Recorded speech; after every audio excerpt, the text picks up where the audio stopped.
That's me. It's just Okay. Dave Cope, and he's with Recovery Works, and he's going to share with us about the new treatment center that they are planning. Thank you very much. It's nice to be with you. I'm going to hit my share screen so I can put my PowerPoint up here.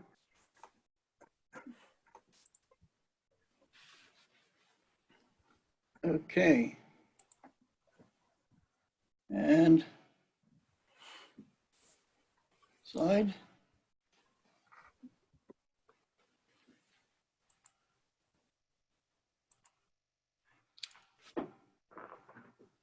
Several years ago, I began working with drug addicts. It all began in actually 20 years ago when I learned my son had become a heroin addict. It's a very tragic experience. And in more recent years, I've again started working with drug addicts and experienced that there was a real shortage of treatment facilities for drug addicts. Most of the facilities were full, and there was sometimes 2-week waiting periods to get a bed.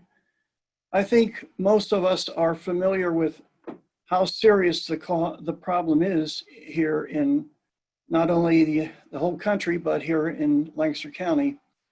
And I'll give you a few seconds here to read this.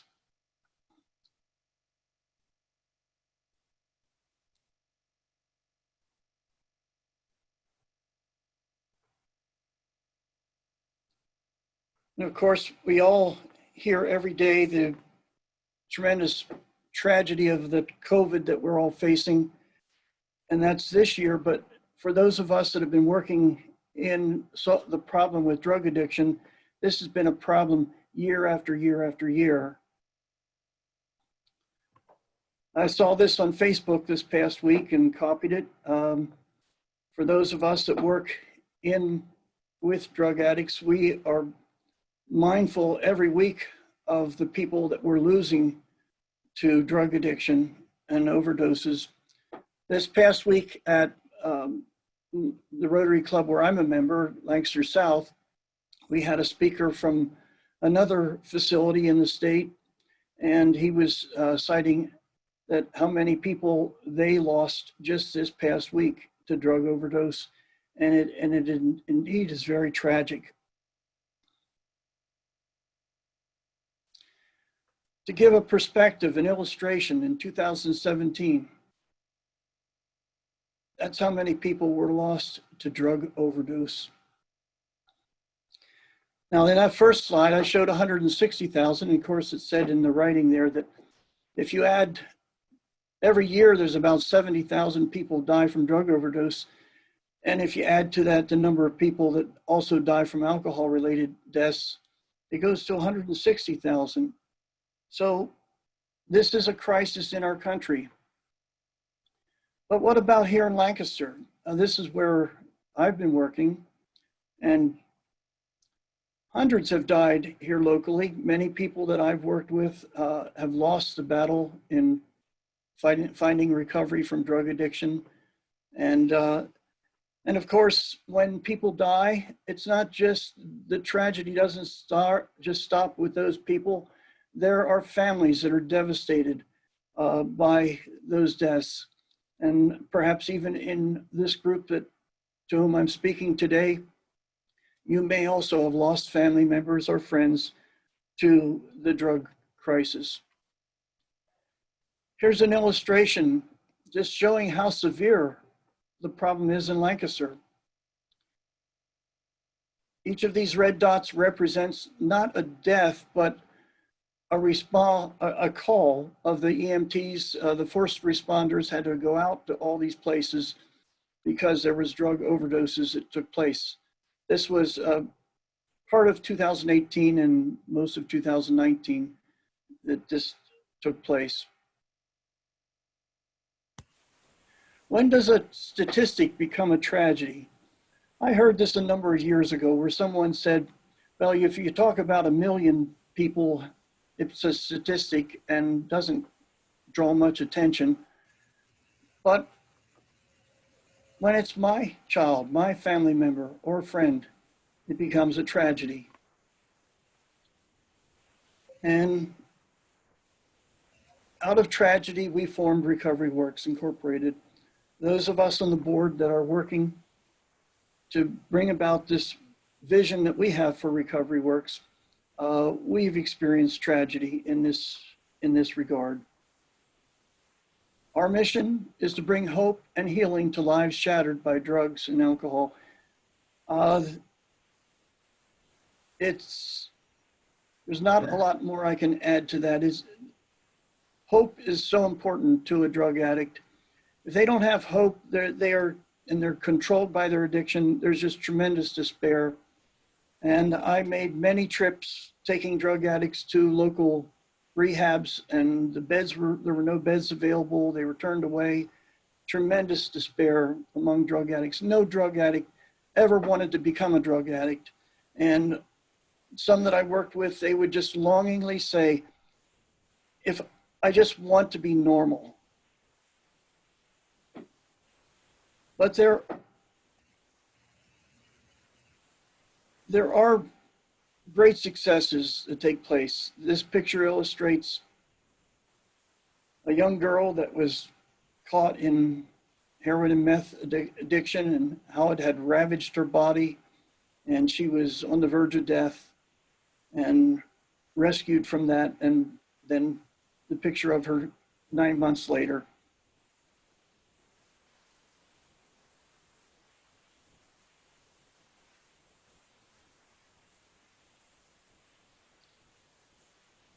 So there are thousands and thousands of people that do recover from drug addiction, but they all need help to do that.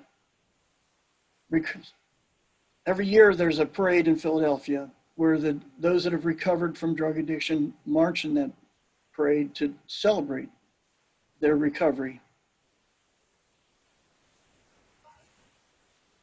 And why do we need a drug and alcohol rehab? I'll give a few moments to read this.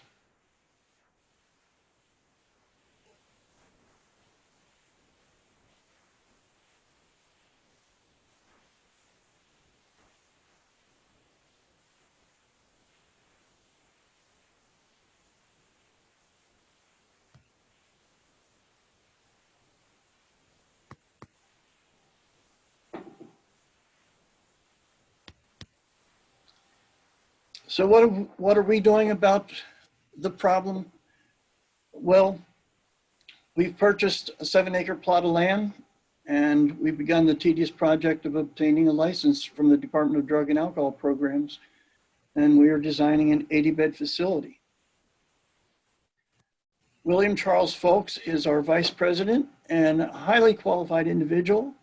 I've really enjoyed working with Charlie, and he is bringing to us a tremendous strength in this area.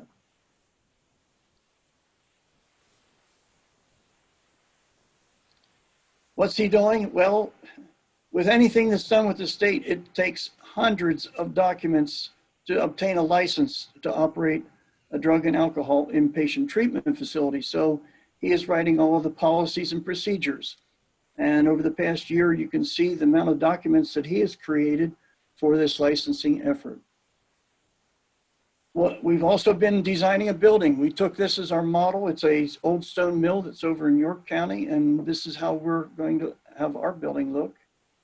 And we have purchased, as I mentioned, we purchased a beautiful property, 7 acres south of Willis Street. Has a stream running through it and woodland, and it also has a large open area. It's a beautiful property for us where we can build our rehab. And we're designing the building and getting all the drawings ready for what we want to do. And why? There's many benefits to the rehab. Most of us know that it is definitely needed for those that are suffering, but it's a great benefit to those in our community as well. A tremendous burden on our first responders. As you saw in that one map of all the responses that they've had to rush out to when people overdose with drugs. That's a tremendous burden, tremendous workload on our police and our EMTs. Benefits that a rehab brings to our community. Just take a moment to read through these benefits.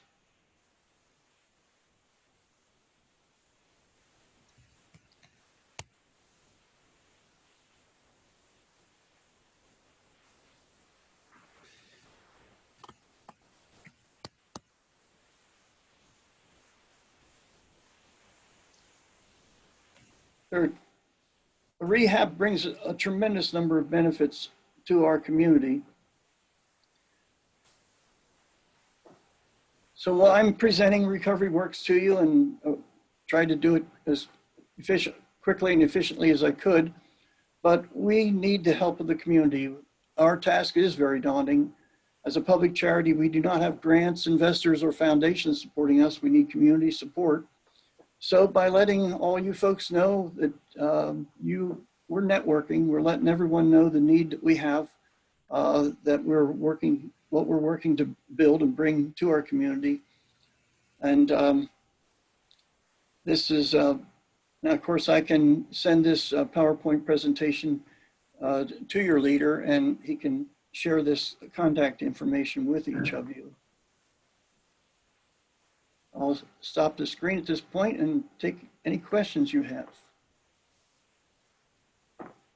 I can just vouch for everything you're saying. I just spent 5 years as part of my job was drug and alcohol outpatient and IOP in Lebanon, and just trying to get people into beds for rehab. It is definitely needed. Thank you. Yes, we have seen this through the years, and everyone that is working in that field has given me that positive reinforcement that, yes, there is no, you can't say there's too many rehabs. That we definitely need more treatment facilities available for the severity of this problem. Dave, I have a question. What kind of time is your program, that if somebody goes into Recovery Works, how long are they there? That's a very good question. As I mentioned, Charlie Folks, his name is William Charles Folks, but he goes by Charlie. Charlie spent 47 years at Eagleville Hospital, and he's seen a lot of the good things that rehabs have done and also some of the shortfalls. Most of the rehabs nowadays are controlled by the insurance companies, and they kind of dictate a 30-day stay. Charlie is of the opinion that that's not always beneficial. There's some people that need more time.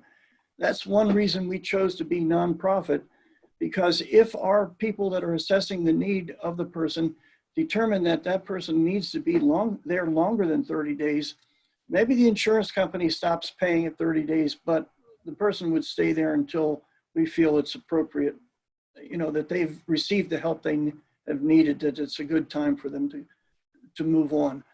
And along that line, it's also, we feel it's very important to be connected with how they move on, to be able to, we're actually looking at starting an employment agency and working with recovery houses so that while they're in the rehab, there's going to be a continuity of the service, so that when they leave the rehab, they'll be able to move on into society without just being, so to speak, shoved out on the street.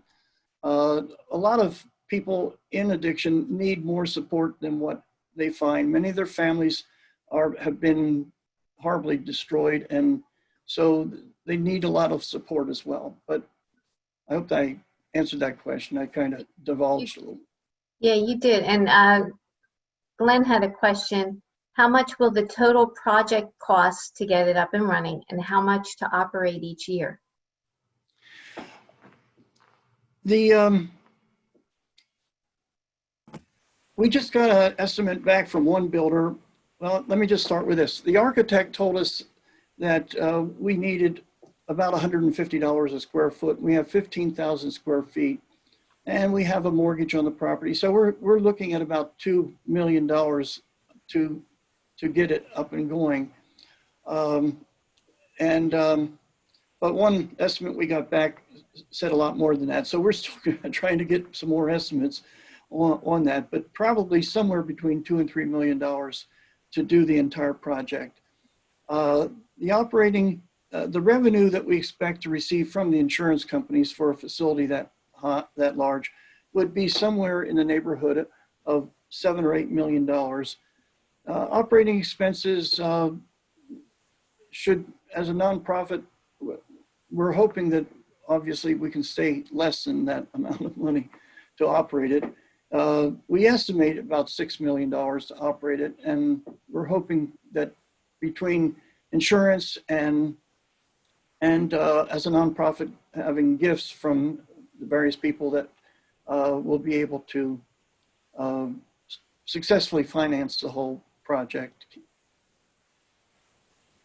Dave Hallowell, do you have a board representation within the Rotary Club, Quarryville? We have a board of directors for our organization. I am the only member of the Rotary Club that's on the board. And you're looking for an employment counselor? I'm sorry, what was that question? You're looking for an employment counselor at some point? Yes, we'll be needing help in many different areas. We're going to be looking for architects or engineers or volunteers and to help with our fundraising effort. So we could use help in many different areas.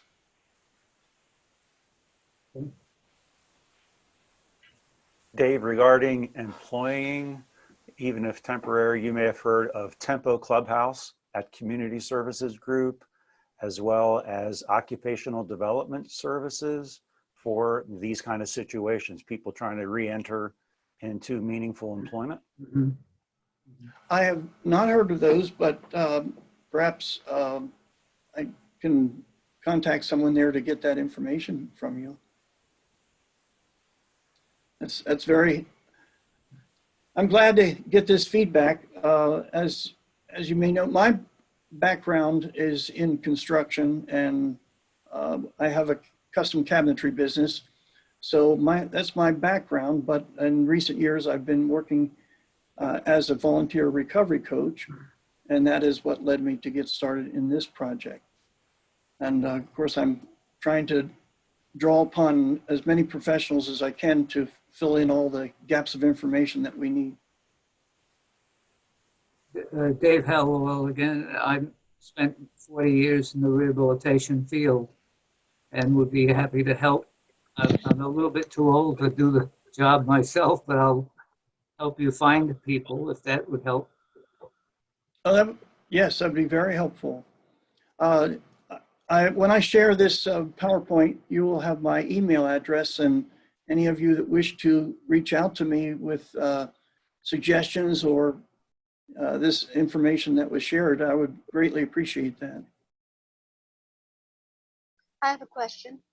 Is your Mr. Charlie, I didn't remember his last name, does he know anything about or any affiliation with Senecor? I've never heard that term. I'm not sure if he knows about that. His role in most recent years at the Eagleville Hospital was in licensing and working with DDAP and with insurance companies and so on. So I'm not sure. I meant as far as like treatment plan. Treatment plans? He would be very knowledgeable about treatment plans, but as far as the term there, I would have to ask him about that. Because they're in the news, they've been in the news recently about the treatment plans that they run are not the most effective and have been forcing residents to work without pay and receiving absolutely no what they thought they were going to receive as far as rehab meetings and things like that. I'm not familiar with what you're saying there. I know that Charlie and I and those on the board have been discussing our philosophy towards the treatment. And we're not officially a faith-based organization. We don't identify that way, but we are faith-based, and we do wish to put a large room into we would like local churches and groups to be able to interact with those people that are in treatment. So we're putting a large multi-purpose room in the basement where any groups that want to come in and hold any kind of party or any type of. Somehow I just lost the screen there.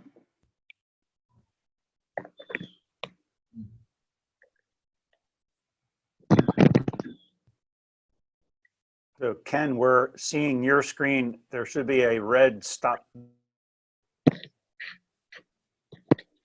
Yeah. Okay, I guess we're back here. Anyway, we want to get community involvement. I mean, this is somewhat innovative. I don't think most rehabs invite people or churches or different groups to interact with people that are in treatment. And we would like to do that as to try to let people see what they can do. I'd like volunteers to be able to come in to our rehab and be able to work with people that need that help. There's some risks involved with that, but we're still a little bit away from actually implementing that. But the gist of what I heard you say was that some treatment programs have just not done a lot. And of course, a lot of the people I've been working with don't give very good feedback about some of the rehabs. Some of the rehabs are strictly run by for profit, and I think that people are not always well served in those type of environments.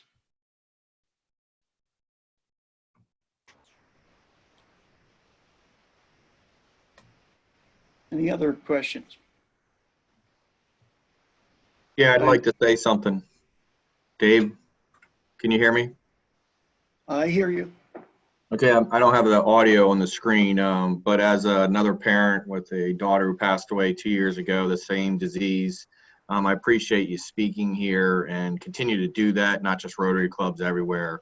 Awareness is one of the big driving forces, and I know I mentioned in Deb's answer about insurance, that's a key part of a lot of people not able or willing to get care at different times. And then the third point is, or actually two quick points. One, the fact that awareness itself will help build, how should I say, help us evolve as a nation in trying to treat this addiction, because it does change the chemical formation of your brain, and that get that thought across to people.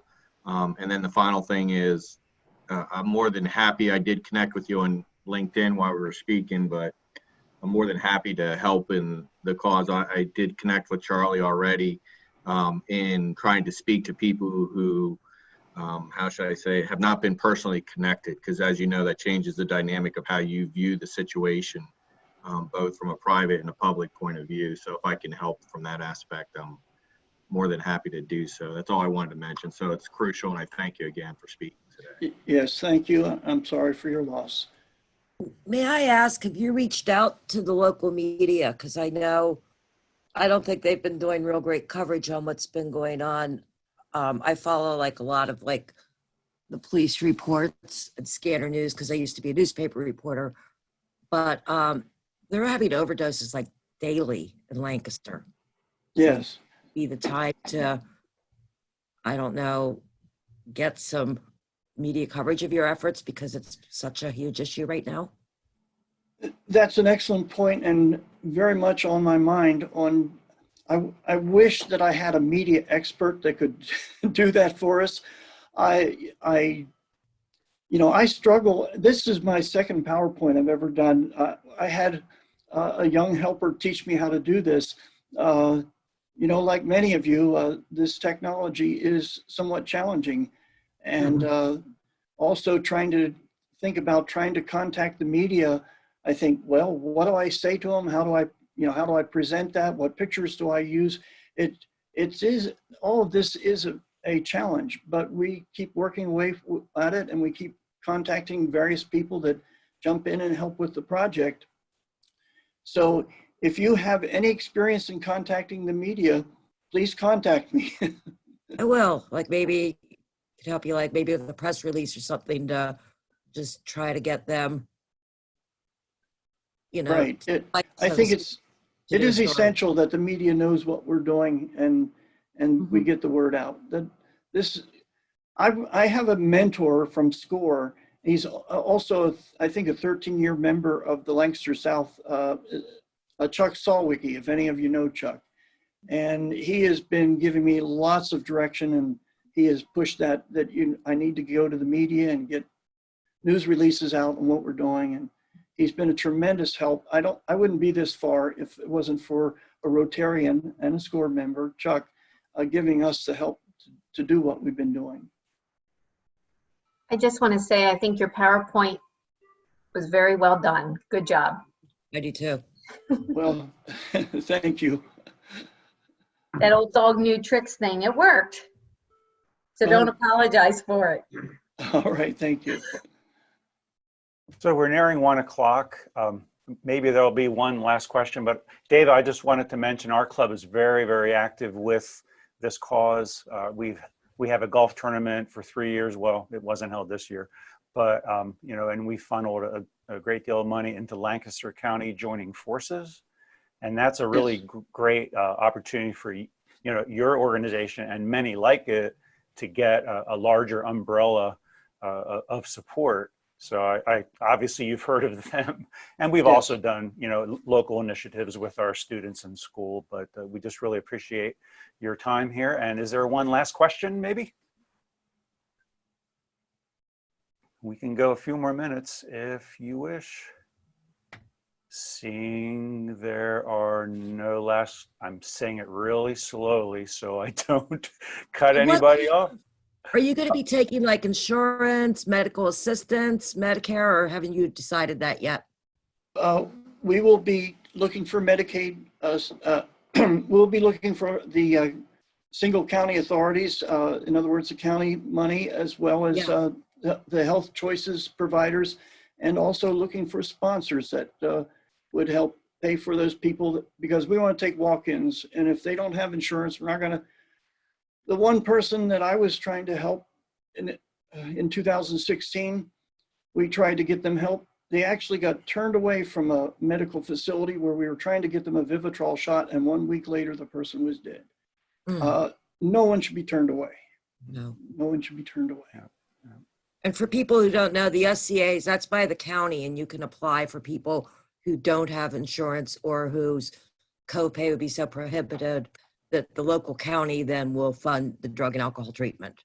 Right. I've spoken to Rick Kastner a number of times, and Charlie's friends with everyone. He's been doing this for so many years, and he's helping a lot with that, so that we don't want anyone to be turned away because they don't have money to pay for it. That's it's appalling to us, but it's to be expected that a lot of the rehabs around the country charge a phenomenal amount of money. Families are going bankrupt, and that's got to stop, or at least have alternatives to it.